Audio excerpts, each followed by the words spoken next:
लाली मेरे लाल की जित देखूं तित लाल, लाली देखन मैं चली हो गई मैं भी लाल. ભગવદ્ ગીતા શું છે? તો ભગવદ્ ગીતા જ્ઞાન, ભક્તિ અને કર્મ, જાતની શક્તિઓ શું છે ન સમજાતું હોય, શું કરવું શું ન કરવું ન સમજાતું હોય, એવી પરિસ્થિતિમાં કહેવાયેલો ગ્રંથ એટલે ભગવદ્ ગીતા. તો આ 7 ભાષાઓ સાથેનો પરિચય તમારી સાથે કેવી રીતે થયો? મરાઠીમાં કે ફ્લુઅન્ટ સંસ્કૃતમાં હજી ધીમે ધીમે હું કેળવાતી હતી, એટલે હું પેપર લખું ઇંગ્લિશમાં અને મારી નોટ્સ હોય ગુજરાતીમાં.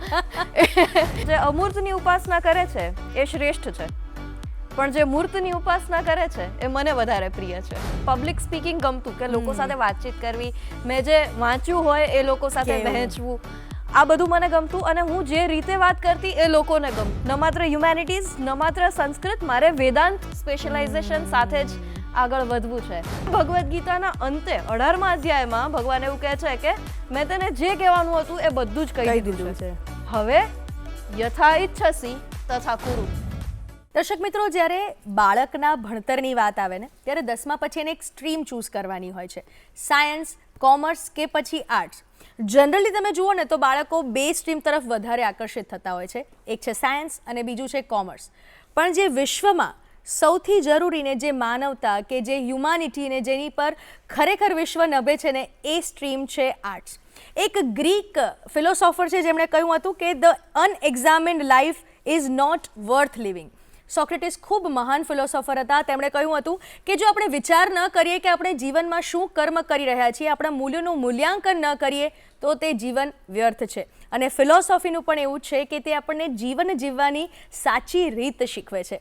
નમસ્કાર દર્શક મિત્રો, હું છું બેલા 40,000 અને આપ સર્વેનું સ્વાગત છે કાર્યક્રમ ગુડ મોર્નિંગ ગુજરાતમાં. દર્શક મિત્રો, આજે આપણી સાથે સ્ટુડિયોમાં ઉપસ્થિત છે રાધાબેન મહેતા, કે જેઓ ભગવદ્ ગીતાના ખૂબ જ જાણકાર છે. ભગવદ્ ગીતા કે પછી જે વૈષ્ણવ, જે નરસિંહ મહેતાનું પદ છે વૈષ્ણવજન, તો તેની જે સાચી રીત ભાત છે તે આપણને સમજાવવા માટે રાધાબેન આપણી સાથે છે. અને તેમના રિસર્ચ પેપરને પણ ખૂબ જ માન મળ્યું છે, ખૂબ જ એવોર્ડ પણ મળ્યા છે. તો મળીએ રાધાબેનને અને જાણીએ તેમના થકી ગીતા રૂપી ફિલોસોફી. નમસ્તે રાધાબેન, કેમ છો? Welcome to good morning Gujarat. નમસ્તે, થેન્ક યુ સો મચ. એટલે જ્યારે ભગવદ્ ગીતાની વાત આવે ને ત્યારે યદા યદા હિ ધર્મસ્ય અથવા તો કર્મની આપણે વાત સમજતા હોઈએ કે કર્મ કર, ફળની ચિંતા ન કર. આવા બે ત્રણ જનરલી બધા કરતા હોય. ખબર છે કે આજે ભગવદ્ ગીતા વિશ્વમાં સ્વીકૃત બની છે, ઘણા લોકો એને સ્વીકારતા થયા છે. તો આપના મતે અમે દર્શક મિત્રોને જણાવવા માંગીશું કે ભગવદ્ ગીતા શું છે? ભગવદ્ ગીતા મારા હિસાબે જીવન જીવવાની ચાવી છે. આ વાક્ય તો બધા કહેતા જ છે, આપણે બહુ બધી વાર સાંભળેલું છે. પણ મારો પ્રશ્ન એ છે કે એક જ ચાવી બધા તાળામાં કેવી રીતે લાગે છે? તો ભગવદ્ ગીતાની બહુ સરસ વાત એ છે કે એમાં જ્ઞાન, ભક્તિ અને કર્મ, આ જે 3 રસ્તા આપ્યા ને એ અલગ અલગ પ્રકારના લોકોને ધ્યાનમાં રાખીને ભગવાને આપેલા છે. એટલે સ્પિરિચ્યુઅલી તો આપણે સમજી શકીએ કે માનવ જીવનનો હેતુ મોક્ષ હોય, એના માટેના 3 રસ્તા. પણ ચલો, આપણે બધાએ મોક્ષ સુધી અત્યારે નથી જવું, આપણે એક સરસ સુંદર જીવન જીવવું છે. તો એના માટે પણ દરેક વ્યક્તિની લાઈફ ચોઇસીસ અલગ હોય, દરેક વ્યક્તિની થિંકિંગ પેટર્ન અલગ હોવાની, દરેક વ્યક્તિની જીવનશૈલી, સામાજિક પરિસ્થિતિ બધું જ અલગ અલગ હોવાનું. અને માટે એક જ રસ્તો, એક જ ચાવી બધાના કામની ન હોય. તો ભગવદ્ ગીતા જ્ઞાન, ભક્તિ અને કર્મ 3 રસ્તા બતાવે. એટલે જે લોકો પાસે બહુ બધું વાંચવાનો, વિચારવાનો સમય છે, એમને એક ઇન્ટેલેક્ચ્યુઅલ વાતાવરણ મળેલું છે, એમને ચર્ચા કરવા માટે આજુબાજુમાં લોકો મળી રહે છે, એનાથી જો આપણે જીવનને સમજવાનો પ્રયત્ન કરીએ તો એ આપણો જ્ઞાન યોગ છે. જે લોકો લાગણી અને ભાવ પ્રધાન લોકો છે, દરેક વસ્તુમાં પોતાની લાગણી જોડે છે, એમના માટે ભક્તિ યોગ છે. એટલે સરળ અને સહજ ભક્તિ યોગ શું હોય કે આપણને જે કંઈ પણ મળે છે એ બધું જ આપણે પહેલા ઈશ્વરને ધરાવીએ અને પછી ગ્રહણ કરીએ. એટલે ઘરમાં પૈસા આવે છે તો આપણે પહેલા ઈશ્વરને ધરાવીએ, ફળ ફૂલ આવે છે તો પહેલા ઈશ્વરને ધરાવીએ. પાછળનો એક વિચાર એવો છે કે આપણો અહંકાર એમાં ક્યાંય મોટો ન થઈ જાય અને આપણને સતત યાદ રહે કે આપણાથી મોટી, આપણી કલ્પનાની પણ બહારની શક્તિઓ ધરાવતી કોઈક એક ઉર્જા, કોઈક એક ચૈતન્ય આ વિશ્વમાં છે અને આપણે એની સામે એનો બહુ જ નાનો અંશ છીએ. તો આ લાગણી આપણામાં જીવતી રહે એ ભક્તિ યોગ છે. અને કદાચ આ બંને તરફ આજની પેઢી માટે વળવું અઘરું હોય તો સૌથી સહેલો છતાં સૌથી કોમ્પ્લિકેટેડ એ કર્મયોગ છે. કારણ કે એ કોઈ એક સ્પેસિફિક ટાઈમ દરમિયાન અલોટ નથી થઈ શકાતો. આપણે જ્ઞાનયોગ માટે સમય અલોટ કરી શકીએ, ભક્તિ માટે કરી શકીએ, કર્મયોગ 24 કલાક જીવવાની વસ્તુ છે. એટલે આપણે જે કંઈ પણ કર્મ કરતા હોઈએ એમાં આપણું 100% આપીએ તો આઈ થિંક એમાં રામ રાજી છે અને એ જ કર્મયોગ છે. બરાબર. આ કર્મની આપણે વાત કરી એટલે કર્મ એક એવો ટોપિક છે ને કે વિશ્વના કોઈ પણ ખૂણાનો ધર્મ હોય ને એના પુસ્તકોમાં કર્મની વાત થઈ જ છે. બરાબર. તો એ આપણા ભગવદ્ ગીતામાં પણ કર્મને ખૂબ સારી રીતે ચિતરેલો છે. તો કર્મયોગ વિશે આપ થોડું ઊંડાણમાં સમજાવી શકો તો? સૌથી પહેલા તો કર્મ શબ્દને લઈને ઘણા બધા લોકોને એવું લાગે કે આપણે કંઈક કામ કરતા હોઈએ, આપણું જે પ્રોફેશન હોય એ આપણું કર્મ કહેવાય. એમ એક સુથારનું કર્મ એનું સુથારી કામ. બરાબર છે. પણ કર્મયોગ આનાથી ઘણી વધારે વ્યાપક બાબત છે. કર્મ ઇટસેલ્ફ વ્યાપક બાબત છે. તો આપણે જે કંઈ પણ વિચારીએ છીએ એ આપણું વૈચારિક માનસિક કર્મ છે. જે કંઈ પણ બોલીએ છીએ એ આપણું વાચિક કર્મ છે. અને માત્ર શ્વાસ પણ લેતા હોઈએ તો એ પણ આપણું કર્મ છે. શરીરથી થતા દરેક જાતના ઉઠવું, બેસવું, ખાવું, પીવું, નાવું ધોવું, ભણવું, કોઈ સાથે વાત કરવી, કોઈ સાથે ઝઘડો કરવો, કોઈનું સારું કરવું, આ બધા જ આપણા કાયિક કર્મો છે. એટલે સૌથી પહેલાં તો આપણાથી જે કંઈ પણ થાય છે, જે કંઈ પણ કરીએ છીએ, આ બધું જ કર્મમાં આવી જાય. અને પછી કર્મયોગ ત્યારે બને જ્યારે આપણે કર્મને માટે કર્મ કરતા હોઈએ. આપણે સામાન્ય રીતે હંમેશા એક પરિણામલક્ષી હેતુ લઈને ચાલતા હોઈએ છીએ કે આટલા માર્ક્સ જોઈએ છીએ એટલે ભણીએ છીએ, આવું ઘર લેવું છે, આવી ગાડી લેવી છે એટલે કમાવાનું છે, એટલે આ કામ કરીએ છીએ. સાચી વાત. પછી એના કારણે આપણું ફોકસ ઘણી બધી વાર કામની બદલે શેખ ચલ્લીના વિચારોમાં જતું રહે. અને માટે જ જે કામ કરતા હોઈએ એ ક્ષણે એમાં ખોવાયેલા રહીએ અને બને એટલી નિપુણતાથી એ કામ કરીએ તો વ્યવહારમાં એ કર્મયોગ છે. આટલી સરળ વ્યાખ્યા. એટલે તમને આ જે રીતે તમે સહજતાથી બોલો છો તો મને એ મનમાં પ્રશ્ન અવશ્ય થાય છે કે ભગવદ્ ગીતાથી અટ્રેક્ટ થવાનું તમારું મૂળ રીઝન શું હોઈ શકે? એક તો બહુ નાનપણથી હું પુસ્તકો વચ્ચે મોટી થઈ છું. એટલે અમારા ઘરમાં 3 પેઢીની લાઇબ્રેરી છે અને મારા મમ્મી પપ્પાની ઉંમરથી વધારે ઉંમરના પુસ્તકો અમારા ઘરમાં છે. એટલે એક તો સાહિત્યનો વારસો તો હતો જ.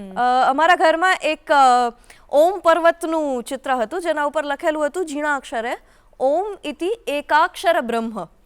એટલે મને ત્યારે ખાલી એટલું ઓમિત્ય એકાક્ષર બ્રહ્મ એટલે અક્ષરો વાંચતા માંડ આવડતા, એ ઉંમર લગભગ 8-10 વર્ષની ઉંમર.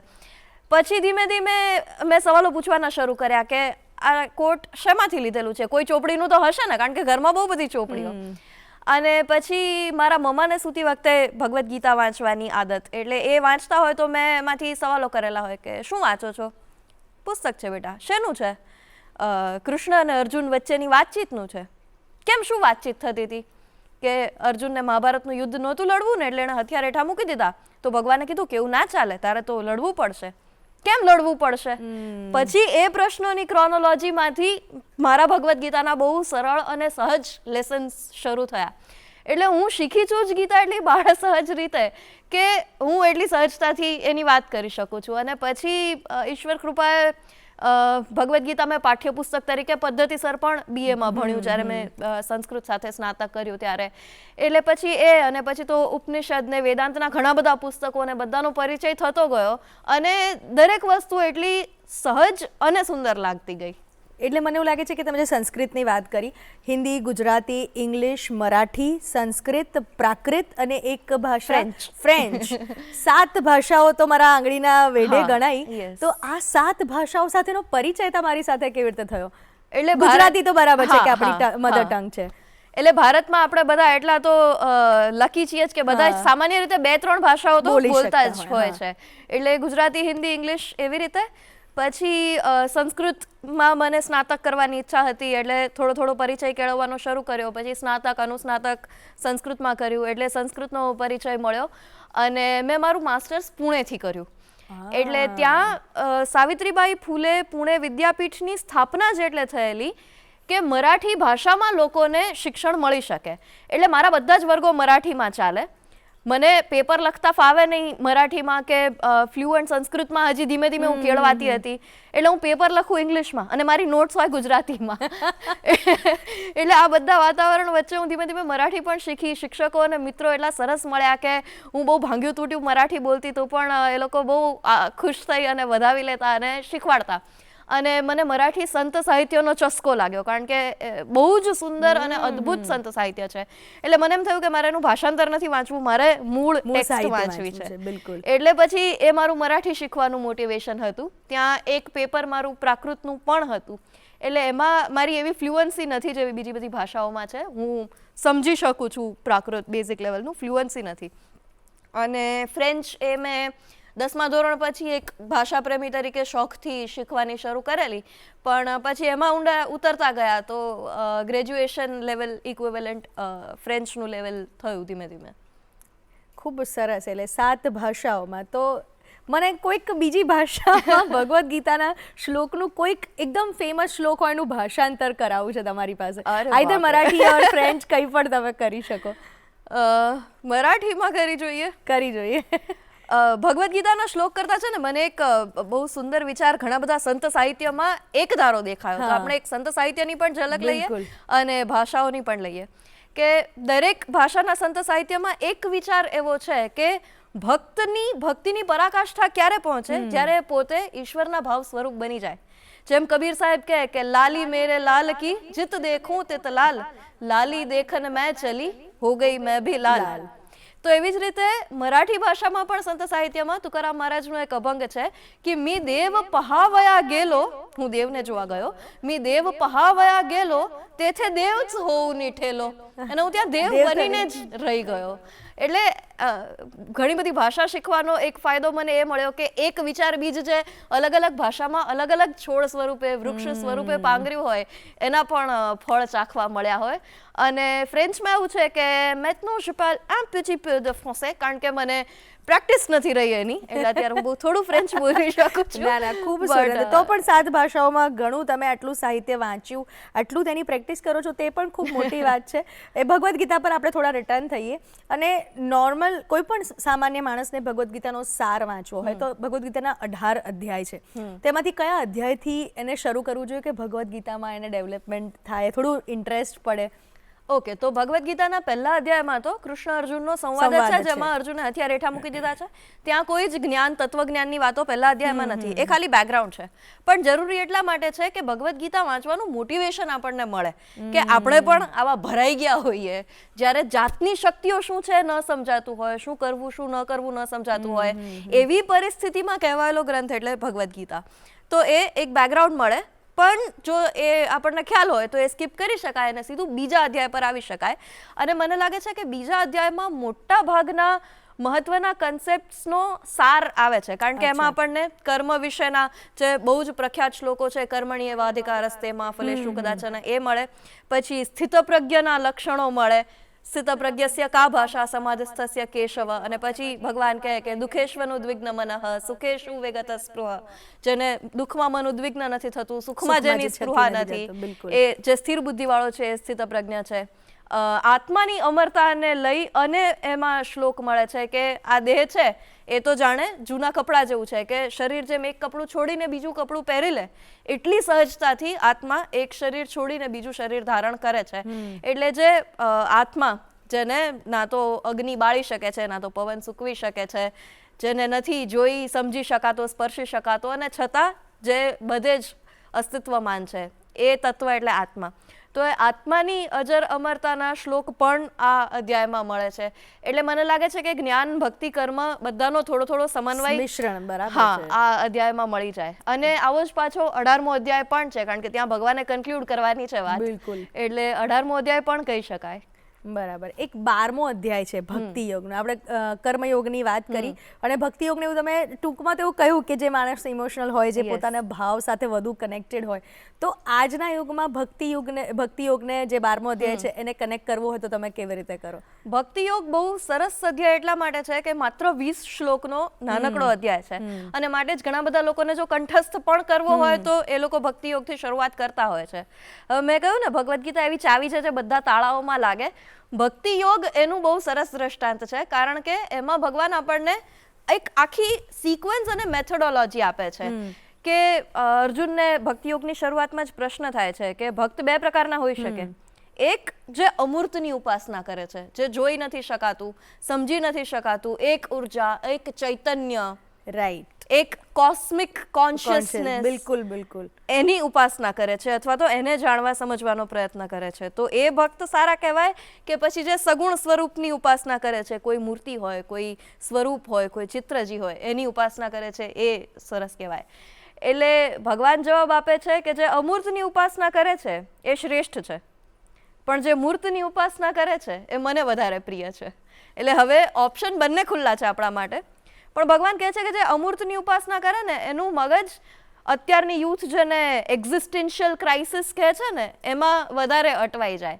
એટલે જો એ ન થાય તો મૂર્તની ઉપાસના કરો, જો એ ન થાય તો જ્ઞાન માર્ગ, ધ્યાન માર્ગ, આવા ઘણા બધા સ્ટેપ છે. જો ધ્યાન પણ ન થાય તો પછી કર્મના ત્યાગ પર આવો, અને કર્મનો ત્યાગ પણ નથી થઈ શકતો તો કર્મ ફળના ત્યાગ પર આવો. કે તમારાથી સંસાર નથી છોડી શકાવાનો, કર્મનો ત્યાગ કરવો સહેલો નથી, તો કર્મ ફળનો ત્યાગ કરો, કે ફળમાં એટલા બધા ઘૂસી ન જાઓ, એટલા બધા પરિણામલક્ષી ન થઈ જાઓ, તો તમારો ભક્તિયોગ સાર્થક છે. અને પછી એ પછીના શ્લોકમાં એક સારા માણસ તરીકે, સારા ભક્ત તરીકે વ્યક્તિમાં કયા કયા લક્ષણ હોવા જોઈએ એનું વર્ણન આપેલું છે. અને એ વર્ણન ક્યાંય જેવું નથી કે સવારે આટલા વાગે ઉઠતો હોવો જોઈએ અને આવી પૂજા અર્ચના કરતો હોવો જોઈએ. એ બહુ સ્વાભાવિક રીતે એક સારા માનસિક સ્વસ્થ માણસના જે લક્ષણ હોય ને એ લક્ષણો છે, કે જે દરેક જીવ પ્રત્યે દયા ભાવના રાખતો હોય, જે દરેક સાથે વિનમ્રતાથી વાત કરતો હોય, જે મનથી પવિત્ર હોય, માત્ર શરીરથી નહીં, જે મનથી પણ પવિત્ર હોય, એ સાચો ભક્ત છે અને એ મને પ્રિય છે. એટલે એ ભક્તિયોગ સુંદર એટલા માટે છે કે આપણને બહુ બધા ઓપ્શન્સ પણ આપે છે, અને પછી કહે છે કે આ બધા પછી પણ જો તમે આટલા સારા માણસ છો તો એ તમારો ભક્તિયોગ છે. ખૂબ સુંદર વાત છે. મને એમ થાય છે કે આ વિશે હજી ઘણી ઊંડાણમાં આપણે વાત કરીશું. તમારી લાઈફની ફિલોસોફી વિશે પણ હજી મારે ઘણી વાત કરવી છે. પણ દર્શક મિત્રો, અત્યારે ગુડ મોર્નિંગ ગુજરાત કાર્યક્રમમાં સમય થયો છે એક નાનકડા વિરામનો.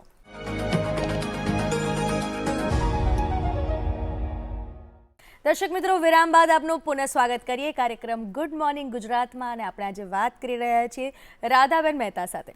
રાધાબેન, એક તો તમારું નામ જ ખૂબ સુંદર છે, મને તો એને જ સીધું ભગવદ્ ગીતા સાથે કનેક્શન ફીલ થાય છે. પણ આ ભગવદ્ ગીતા પર જે તમે છઠ્ઠાથી અત્યારે મારી સાથે વાત કરી રહ્યા છો, તો હું એમ વિચારું છું કે શરૂઆત ક્યારે થઈ તમારી? તમે સ્ટેજ પરફોર્મન્સ, કે જ્યારે પહેલીવાર સ્ટેજ ઉપર બે બાકપણે આવી રીતે ભગવદ્ ગીતાની વાત કરી હશે, એ સમય ક્યારે હતો? એટલે સ્ટેજ પર તો મારી શરૂઆત થઈ જ્યારે મારી ઉંમર 3-3.5 વર્ષની હતી, પણ ત્યારે વિષયો બાળ સહજ જે હોય એ પ્રકારના હતા. એટલે અમારી શાળાનું એન્યુઅલ ફંક્શન હતું, પણ એ પણ ખાસા મોટા પાયે થતું, 8-10 હજારની જનમેદની હોય એવું.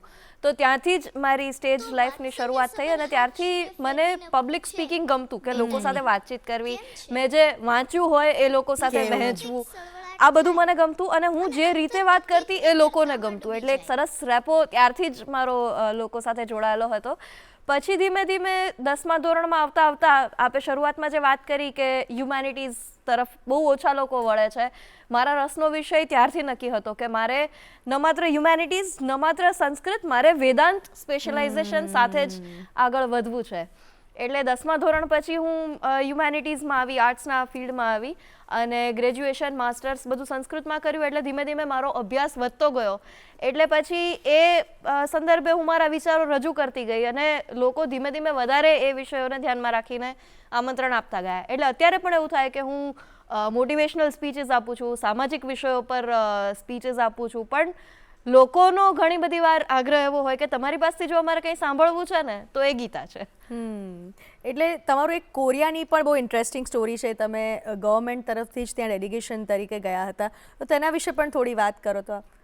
2018માં 2018-19 સુધી ગવર્મેન્ટનો એક બહુ સરસ પ્રોગ્રામ ચાલતો હતો, યુથ એક્સચેન્જ પ્રોગ્રામ.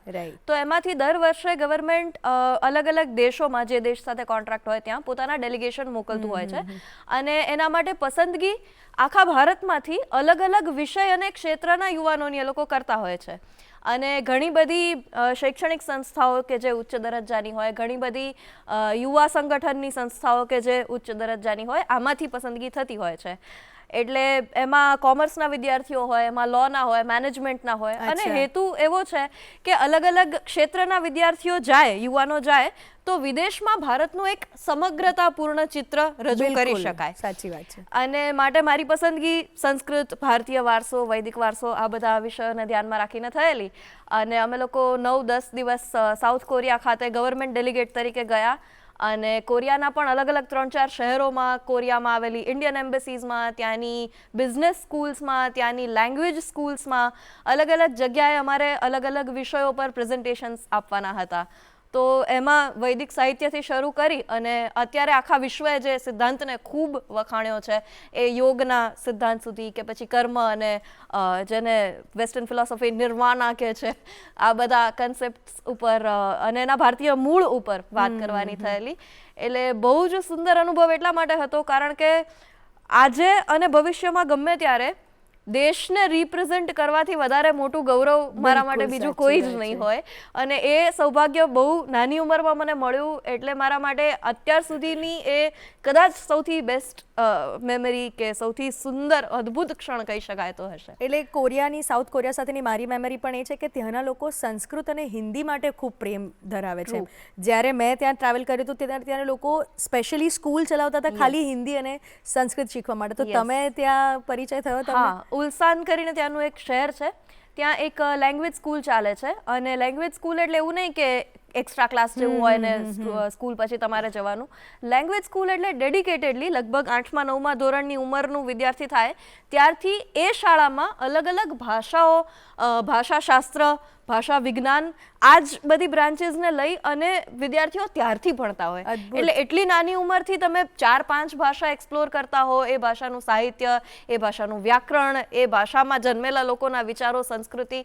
તો મને લાગે છે કે બહુ સરસ રીતે એ બાળકો નર્ચર થતા હશે. અને મને ખરેખર એવી ઈચ્છા છે કે ભારતમાં પણ આવું કંઈક શરૂ થાય કે બહુ નાની ઉંમરથી ભાષા, સાહિત્ય, બધો વારસો આપણે બાળકોને આપી શકીએ. તમારા બાળપણની વાત કરીએ તો જૂનાગઢથી તમે બિલોંગ કરો છો ને જ્યાંથી નરસિંહ મહેતા, આપણા આદિકવિ નરસિંહ મહેતા પણ ત્યાંથી જ બિલોંગ કરે છે. તો વૈષ્ણવજન એમની જે થિયોરી છે તે આપના મુખે સાંભળવાનું પસંદ કરશે દર્શક મિત્રો.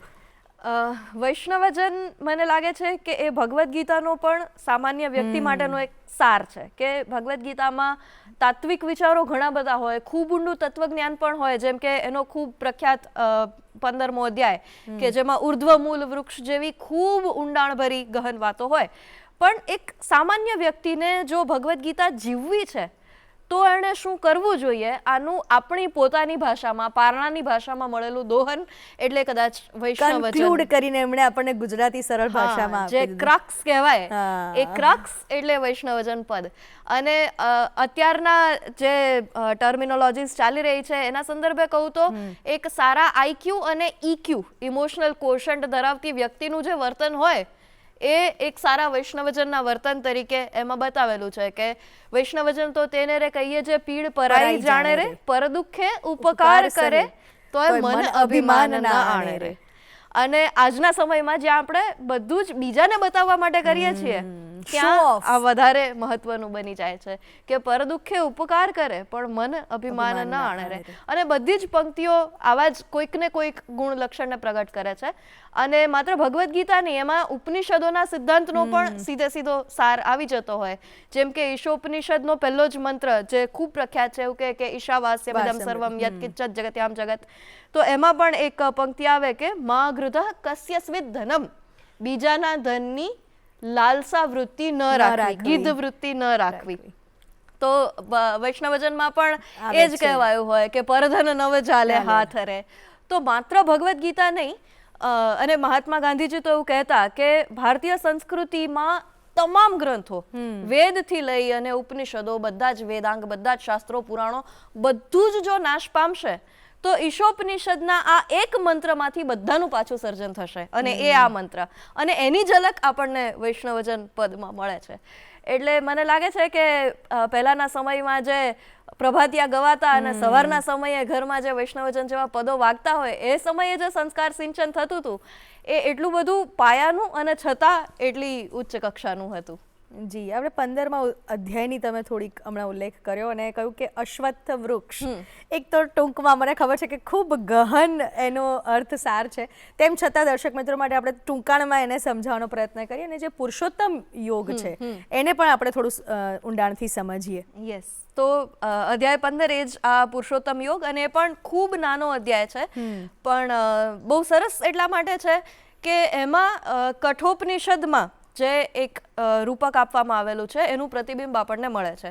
એટલે ભગવદ્ ગીતા માટે પણ આપણે એવું કહી શકીએ કે એ ઉપનિષદોનું દોહન છે.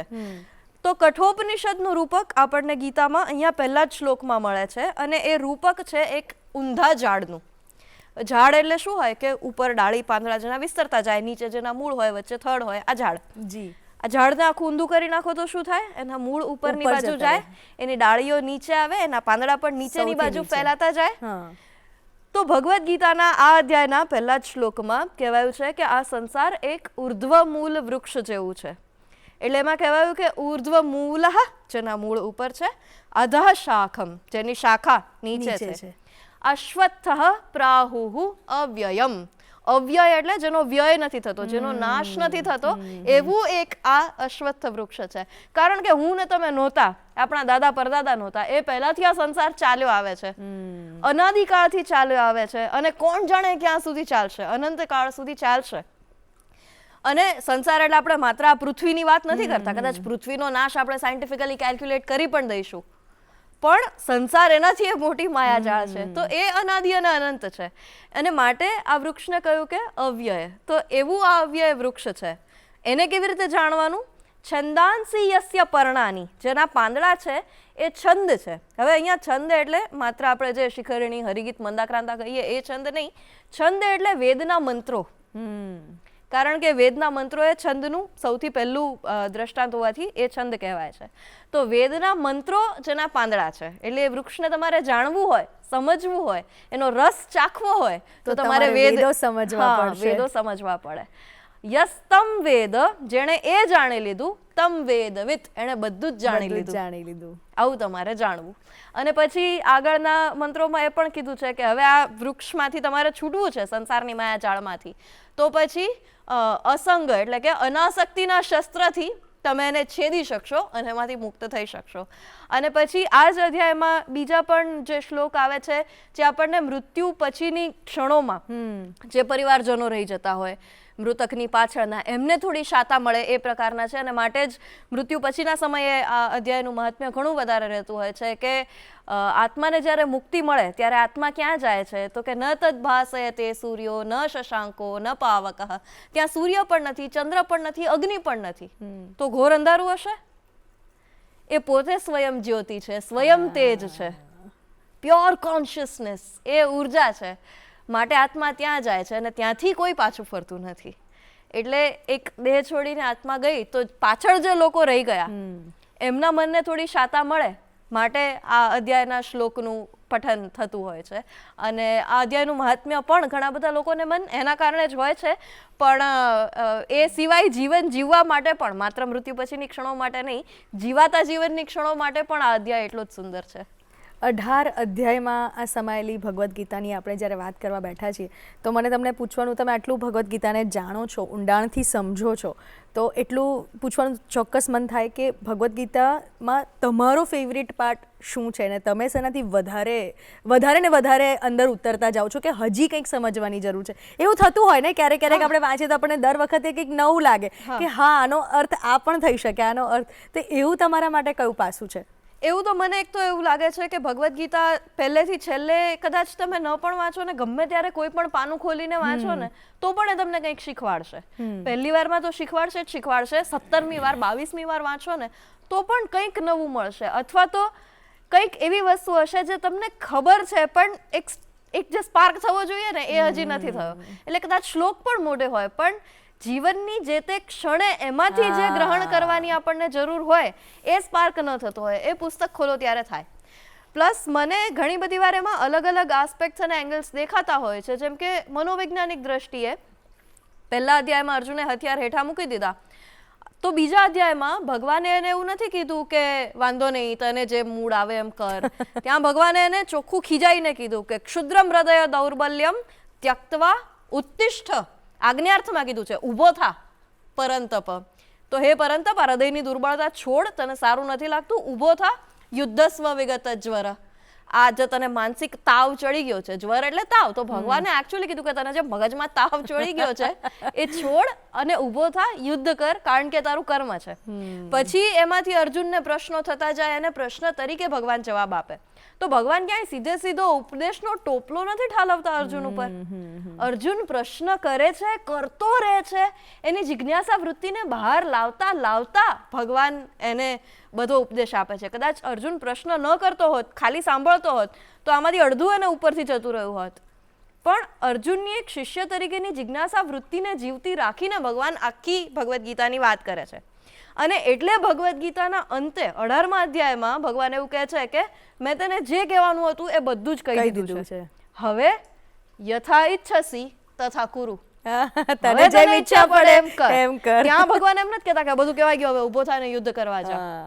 ત્યાં ભગવાને પોતાની શ્રદ્ધા શિષ્ય પ્રત્યે પણ દાખવી છે કે તે મારામાં શ્રદ્ધા મૂકી, હું તારામાં શ્રદ્ધા મૂકું છું કે તું જે યોગ્ય હશે એ જ કરીશ. અને માટે અર્જુન કહે પણ છે કે કરીશ્યે વચનમ તવ, હું તમારા વચનને હવે અનુસરીશ. એક ખૂબ તમને વચ્ચે રોકું છું, પણ ભગવાનની આ જ્યારે વાત ચાલી રહી છે કે અર્જુન સાથે સંવાદ એમનો થઈ રહ્યો હતો, પ્રશ્નો અને ઉત્તરનો જે એક ક્રોનોલોજી ચાલી રહી હતી, ત્યારે એમનું વિરાટ સ્વરૂપ એમને બતાડવાની જરૂર પડી. પાર્થ અને જે એનો માધવ હતો એ બંનેના સંવાદો ખરેખર આખા મહાભારતમાં આપણે ખૂબ સુંદર છે, પણ ભગવદ્ ગીતામાં સ્પેશિયલી જ્યારે વિરાટ સ્વરૂપ રૂપે જે દર્શન કરે છે પાર્થ, કેટલું અદ્ભુત એ ચિત્રણ હશે, એના વિશે આપ આપના શબ્દોમાં કંઈક કહો. અત્યારની સિનેમેટોગ્રાફીમાં છે ને શોક ફેક્ટર કહે છે ને, ભગવદ્ ગીતાનું આ શોક ફેક્ટર છે કે 9મા અધ્યાય સુધી ભગવાને બહુ બધી જ્ઞાનની વાત કરી, ભક્તિની કરી, કર્મની કરી. પછી 10મા અધ્યાયમાં ભગવાનને એમ થયું કે હું એને મારી અલગ અલગ વિભૂતિઓની પણ વાત કરું. તો 10મા અધ્યાયમાં ભગવાન કહે છે કે નદીઓમાં હું ગંગા છું, પહાડોમાં હું હિમાલય છું, અશ્વમાં હું ઉચ્ચૈઃ શ્રવા છું, હાથીઓમાં હું ઐરાવત છું, પાંડવોમાં અર્જુન તું એ પણ હું જ છું, મારું જ સ્વરૂપ છે, અને યાદવોમાં હું કૃષ્ણ તરીકે તારી સમક્ષ ઊભો છું. તો આવું ઘણું બધું કીધા પછી પણ અર્જુનના મનમાં હજી કંઈક વચવચિયો રહી જતો હશે.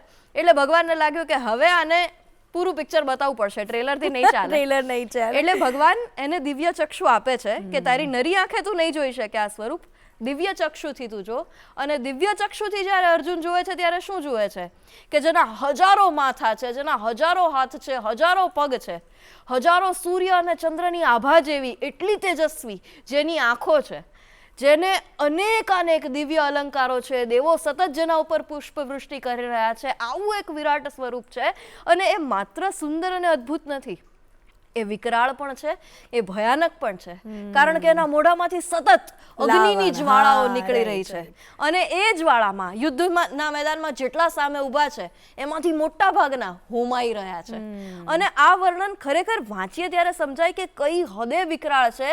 અને રોબર્ટ ઓપનહાઇમરને અણુ બોમ્બની ઘટના પછી શું કામ આ અધ્યાય સાંભળેલો, કારણ કે ભગવાનનું જે વર્ણન છે એમાં કહ્યું છે કે એમના વિકરાળ દાંત વચ્ચે જાણે આ બધા યોદ્ધાઓના માથા ચૂર્ણ થઈ અને અથડાઈ રહ્યા છે. આટલું વિકરાળ ભયાનક વર્ણન ભગવાન કરે છે. અને પછી કહે છે કે કાલો અસ્મિ, હું કાળ છું, લોક ક્ષય સંભૃતાર્થા નામ, બધા લોકોનો ક્ષય થવા માટેનો જે કાળ હોય ને એ પણ હું છું, એ પણ તું યાદ રાખજે. એટલે તને એમ હોય કે હું યુદ્ધમાં આ બધાને મારવા નથી માંગતો, તું કોઈને મારતો નથી, બધાના કાળ તરીકે હું બેઠો છું.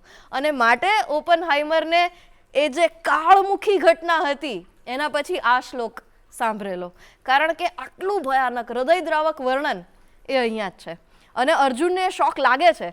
એટલે એનાથી કહેવાય પણ જાય છે કે દેવતાઓ, ઋષિઓ બધા તમારી સ્તુતિ કરી રહ્યા છે અને મેં શું કર્યું, તમને સખા, દોસ્તાર આવું બધું કીધું, તમારા ખભે હાથ મૂક્યો, મારાથી ભૂલ થઈ ગઈ કે તમારું આ સ્વરૂપ હું કલ્પી પણ ન શક્યો, પણ આ મારાથી સહન નથી થતું, તમે પાછા જે સ્વરૂપે હતા એ સ્વરૂપે આવી જાઓ તો જ મારાથી વાત થઈ શકશે, બાકી સહન નહીં થાય. અને એટલે ભગવાન વિરાટ સ્વરૂપમાંથી પહેલા ચતુર્ભુજ સ્વરૂપમાં આવે છે, પછી પાછા દ્વિભુજ માનવ દેહે આવે છે. અને પછી આ શોક ફેક્ટર આપ્યા પછી જ્યારે અર્જુનનું મગજ એકદમ બ્લોન છે ત્યારે એમાં 12મો ભક્તિ યોગ રોપે છે. ભક્તિ યોગની વાત કરી છે, ઓપનહાઇમરની આપણે વાત કરી કે જેણે જેણે વિજ્ઞાનમાં પોતાનું નામ એમ કહેવાય કે અણુબોમ્બ સાથે જોડી દીધું અને કેટલા લોકોના નાશ સાથે પણ જોડી દીધું. તો એની સાથે તમે અત્યારની જમાનાની થોડી કમ્પેરિઝન કરીએ ને તો અત્યારે લોકોમાં સ્ટ્રેસ, નાની નાની વાત પર સ્ટ્રેસ. તો ભક્તિ યોગની ફિલોસોફી અત્યારના લોકોના સ્ટ્રેસ મેનેજમેન્ટમાં કેવી રીતે હેલ્પ કરી શકે? બહુ સીધો અને પાયાનો સિદ્ધાંત માત્ર ભગવદ્ ગીતા નહીં, ભારતીય સંસ્કૃતિનો એ રહ્યો છે કે થોડા ટેકનિકલ શબ્દોમાં કહું છું કે નિત્ય અને અનિત્ય બેનો વિવેક, બે વચ્ચેનો ભેદ એ પહેલા તો સમજવો પડે કે શું પરમેનન્ટ છે અને શું નથી. આ પાયાનો સિદ્ધાંત, અને મેં ટેકનિકલ ટર્મમાં એટલા માટે કહ્યો કે એને હવે આપણે જો સરળ વર્ઝનમાં સમજીએ તો આપણને સમજાશે કે આપણે શું મહત્વનું છે, શું કાયમી ટકી રહેવાનું છે, એની બદલે બહુ શોર્ટ ટર્મ ગેઇન પાછળ ભાગતા હોઈએ છીએ કે અત્યારે હું આ કપડાં પહેરું, આ જગ્યાએ જઉં, આ લોકો સાથે ઉઠું બેસું તો આજુબાજુમાં મારું સારું લાગશે. આની પાછળ શું મહત્વનું છે? ઘર પરિવારની શાંતિ, પોતાની માનસિક શાંતિ, એક સિક્યોર ફ્યુચર. આ બધું આપણે ભૂલી જતા હોઈએ છીએ. એટલે તત્વજ્ઞાનની દ્રષ્ટિએ તો નિત્ય તત્વ એટલે આત્મા અને અનિત્ય એટલે આખી દુનિયા. પણ આપણે કદાચ એટલી તાત્વિક દ્રષ્ટિએ ન જોઈએ તો આપણા માટે નિત્ય તત્વ એટલે આપણી માનસિક શાંતિ, આપણા ઘર પરિવારની શાંતિ, સિક્યોરિટી. તો એને ફોકસમાં રાખવાની બદલે જે ક્ષુલ્લક વસ્તુઓ છે, અનિત્ય બાબતો છે, એને ફોકસમાં રાખીને આપણે જીવીએ છીએ એટલે અડધો ટાઈમ આ બધા લોચા થતા હોય છે. એટલે મને લાગે છે કે આ તત્વજ્ઞાનના સિદ્ધાંતને થોડો સિમ્પ્લિફાઈડ કરી, થોડો આપણા લેવલ પર લાવી અને જીવીએ તો આપણે સારી રીતે નિર્ણયો લઈ શકીશું કે કઈ બાબત પર ધ્યાન આપવા જેવું છે, કઈ બાબત પર સમય, શક્તિ, પૈસા બધું ખર્ચવા જેવું છે અને કઈ બાબત પર નહીં. કારણ કે સમય, શક્તિ, પૈસા બધાનું મૂલ્ય આજના જમાનામાં એટલું છે, સહેલાઈથી કંઈ જ નથી મળતું આમાંથી. એટલે આ બધી બાબતોને શેના પર ખર્ચવી એ આપણા નિત્ય અને અનિત્યના ક્રાઇટેરિયા એકવાર સેટ કરીએ ને તો સમજી શકાય, અને પછી આપણે જે નિર્ણયો લીધા છે એ આપણને સ્ટ્રેસ નહીં આપે. એક બીજી બહુ જ મહત્વની વાત છે, તમે જે ક્ષુલ્લક વસ્તુઓની વાત કરી, જે મટીરિયલિસ્ટિક આપણે લાઈફ જીવી રહ્યા છે. તો આજનો યુગ એવો છે કે દરેક માણસ સવારે ઉઠે ત્યારથી સ્વિચથી માંડીને રાત્રે સૂવે ત્યાં સુધી મોબાઈલ ફોન, આ તે એટલી બધી મટીરિયલિસ્ટિક વસ્તુઓથી ઘેરાયેલો છે. શું પોસિબલ છે કે તમને લાગે છે કે માણસ એના વગર પણ સર્વાઈવ કરી શકે, લાઈફ જીવી શકે? એટલે મને એવું લાગે છે કે પરિવર્તન, ઉત્ક્રાંતિ આ તો સમાજનો, દુનિયાનો નિયમ છે જ. બદલાવ આવે એ સ્વીકારવાના જ હોય. અત્યારે એઆઈનો જે રાઇઝ છે તો આપણે એને નકારી નથી જ શકતા કે ના ના આપણે તો એઆઈ વગર જ જીવવું છે. આ હું ને તમે ગમે એટલું ઈચ્છીએ શક્ય નથી. એઆઈ આપણા જીવનને અસર કરવાનું છે એ કરવાનું જ છે, પણ એમાં આપણા મોરલ્સ આપણે ક્યાં જાળવી રાખવા, આપણી બાઉન્ડ્રીઝ આપણે ક્યાં સેટ કરવી એ આપણે નક્કી કરવાનું છે. એટલે આપણા ઘરમાં બહુ બધા ભૌતિક સાધનો હોય, સગવડો હોય, એનો ઉપયોગ આપણે આપણી કન્વિનિયન્સ માટે કરતા હોઈએ, આપણો સમય, શક્તિ કે પૈસા બચાવવા માટે કરતા હોઈએ, ત્યાં સુધી એ બધું જ જાયઝ છે. પણ જ્યારે આપણે આ બધી વસ્તુઓને આપણી જરૂરિયાતના બદલે કોઈ સ્ટેટસ સિમ્બલ, કોઈ ટ્રેન્ડ, કોઈ શો ઓફની વસ્તુ આ બધા તરીકે જોવા માંડીએ ત્યારે એમાંથી પછી ઇશ્યુઝ ઊભા થતા હોય કે આપણને મેચ ટીવી પર જોવાની મજા આવે છે તો બરાબર છે, પણ પછી બાજુવાળાના ઘરે 72 ઇંચનું છે અને મારે 56 ઇંચનું જ છે. પ્રશ્ન અહીંયાથી શરૂ થાય છે. એટલે તકલીફ મેચ જોવામાં નથી, તકલીફ આ સતત કમ્પેરિઝનમાં છે.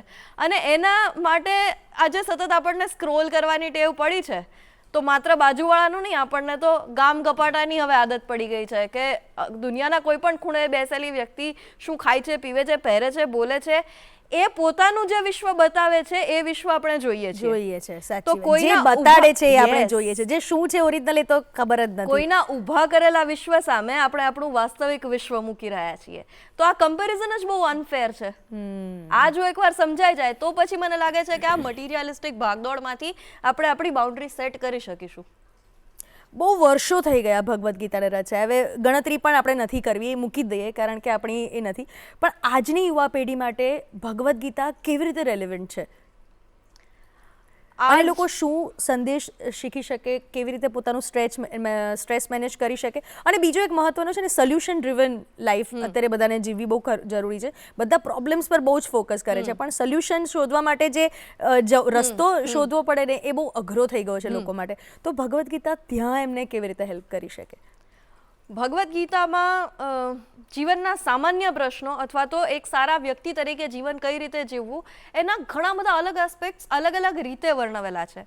જેમ કે આપણી ફૂડ હેબિટ્સ કેવી હોવી જોઈએ, તો એના માટે આપણને 14મા અધ્યાયમાં અમુક શ્લોક મળી રહેતા હોય કે સાત્વિક આહાર કયો કહેવાય, રાજસી આહાર કયો કહેવાય અને તામસી આહાર કયો કહેવાય. તો કે જૂનો બહુ હોય, બહુ દુર્ગંધ મારતો હોય, આ બધો તામસી ખોરાક કહેવાય, જે બહુ સમય પડી રહેલો હોય, જેમ કે જંક ફૂડ જે અત્યારે બહુ બધું આપણે કન્ઝ્યુમ કરી રહ્યા છીએ, તો એ તામસી ખોરાક છે.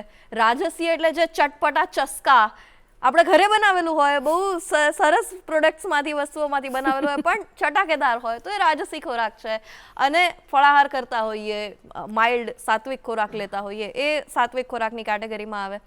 તો અહીંયા એક ફૂડ હેબિટ્સની વાત થઈ, એવી રીતે લાઈફ પેટર્ન, કઈ રીતે જીવવું, કઈ રીતે થોડું ધ્યાન તરફ આગળ વધવું, કઈ રીતે ઇન્ટરપર્સનલ રિલેશનશિપ્સ બિલ્ડ કરવી, કે સમાજમાં તમારું શું સ્થાન છે, તમારી શું જવાબદારી છે, એ સમજી અને જીવન જીવવું. જેમ કે એક લીડરશિપની ક્વોલિટીઝ ભગવદ્ ગીતા આપે, અથવા તો ચલો અત્યારના સમયમાં આપણે છે ને ઇન્ફ્લુએન્સર્સ કહીએ છીએ, એ ટર્મ લઈને ચાલીએ કે તમે સમાજમાં કોઈ એવા સ્થાને છો કે જ્યાં ઘણા બધા લોકોની નજર તમારા પર છે.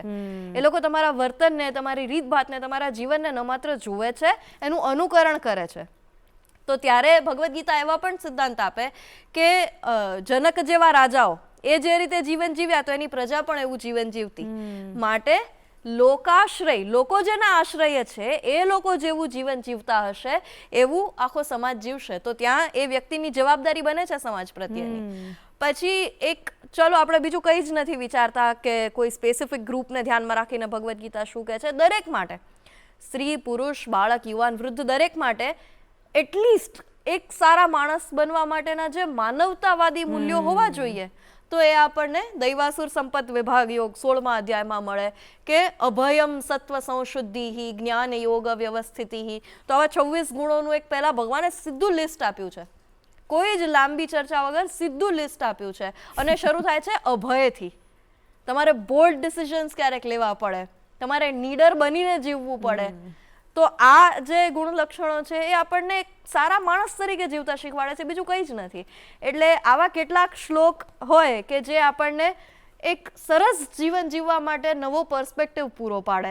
પછી ચાહે આપણે વિદ્યાર્થી તરીકે જીવતા હોઈએ, કોઈ પ્રોફેશનલ તરીકે જીવતા હોઈએ, ગૃહિણી તરીકે જીવતા હોઈએ, કે ઉંમરના પણ કોઈ પણ તબક્કે હોઈએ, તો દરેક માટે ભગવદ્ ગીતામાં મને તો લાગે છે કે સમાજમાં ઊંચામાં ઊંચા સ્તરે પહોંચેલી વ્યક્તિ પણ એમના જીવનને પણ જો આપણે જોઈશું ને, તો એમાં ક્યાંક ને ક્યાંક ભગવદ્ ગીતાનો કોઈક ને કોઈક કોન્સેપ્ટ મળશે. અને એટલે હું ઘણી બધી વાર જ્યારે યુથ સાથે વાતચીત કરું ને, તો મને પોતાને ક્રિકેટનો બહુ ગાંડો શોખ છે. અચ્છા. અને એ એક આસ્પેક્ટ એવો છે જેમાં મારી કોઈ જાતની અનાસક્તિ નથી. મારી અંદર બધા જ આવેગો ઉછાળા મારતા હોય છે જ્યારે ક્રિકેટની વાત આવે ત્યારે. તો ઘણી બધી વાર હું ક્રિકેટર્સના એક્ઝામ્પલ આપતી હોઉં છું કે ભગવદ્ ગીતા કર્મ યોગની વ્યાખ્યા એવી આપે કે યોગ કર્મસુ કૌશલમ, કર્મમાં કુશળતા એ યોગ છે.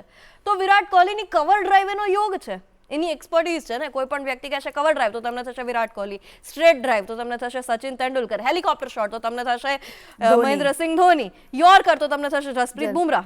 તો ત્યાં એનો કર્મયોગ સિદ્ધ છે, એના કર્મમાં એની કુશળતા છે. એટલે કોઈ પણ વ્યક્તિના જીવનને જો આપણે એનાલાઇઝ કરીએ ને, તો એમાં ભગવદ્ ગીતાનો કોઈક ને કોઈક સિદ્ધાંત કોઈક ને કોઈક રીતે ચોક્કસ મળશે. તો મને એવું લાગે છે કે તમે એટલે જ જોઈ શકો છો કારણ કે તમે ભગવદ્ ગીતાને બહુ ઊંડાણથી સમજી શકો છો, તો તમે એ બધું એકબીજા સાથે જોડીને સમજી શકો છો.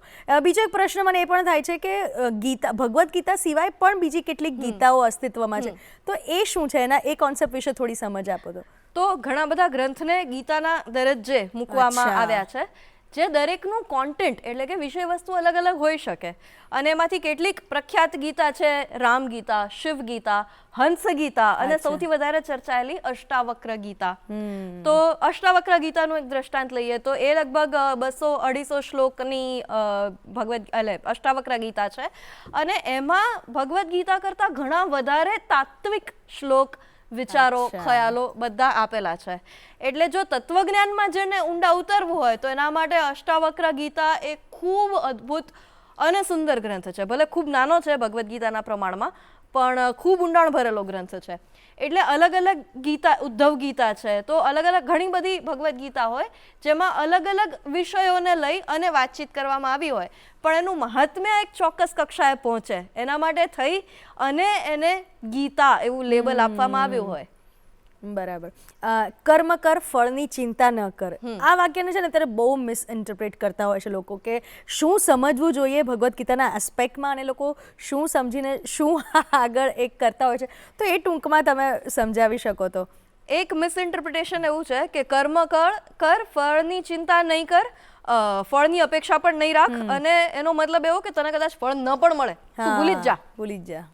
તો આ થોડું ફાર ફેચ્ડ કે મિસઇન્ટરપ્રિટેડ વિધાન થયું કહેવાય, કારણ કે ભગવાન તો ઉલટાનું કહે છે કે જે કર્મ કરીશ ને એનું ફળ મળશે જ. બરાબર છે. કારણ કે કર્મના ફળ તરીકે જ આપણા જન્મ થતા રહે છે.